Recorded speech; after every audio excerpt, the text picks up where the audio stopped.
पंजाबमध्ये भगत सिंग होते, बंगालमध्ये गेलो तुम्ही जतीन वाघा म्हणा, खुदिराम बोस म्हणा, असे वेगवेगळे क्रांतिकारी प्रत्येक राज्यात ज्याची याच्याने चालू होतं. पण एकत्र नाही होतं ना प्लॅटफॉर्म, तो नंतर भेटला सगळ्यांना. फक्त काँग्रेसच्या स्वरूपात म्हणा किंवा वेगवेगळ्या संस्था बनल्या त्याच्या स्वरूपात म्हणा. मग ते आपल्याला 150-200 वर्षात नंतर मग ती सैनिक युद्ध झाली. त्यांनी इंग्रजांच्या विरोधात बंड पुकारला. त्यामुळे आम्ही आता इंग्रजांसोबत काम करणार करी ताकद ती त्यांचीच होती. कारण हे इंग्रज आले होते काहीतरी 5,000. तर त्यांनी आपल्या लोकांना सैन्यात भरलं, त्यांनाच पैसे वाटायचे, त्यांनाच आपल्या लोकांविरुद्ध काम करायला सांगायचे.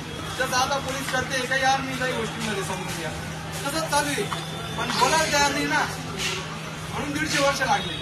हे आपण एकत्र आलो नाही ना, एकत्र बोलत नाही ना, प्रत्येक गोष्टीचा विरोध करत नाही ना, हा त्याच्या मागचं रिझन आहे. कारण ही आग लागलेली माझ्या घराजवळ आग लागली ना, तर ही आग लागलेली तुमच्या घराजवळ एक दिवस नक्की येणार आहे. हे मला याच्यातून सांगायचं. जर तुम्ही आज माझ्यावर काही झालं ना, बोलले नाही ना, तर तुमच्यावर उद्या कोणी येईल तर तुमच्यावर पण बोलायला कोणी येणार नाही. हे त्याच्यातून सांगायचंय.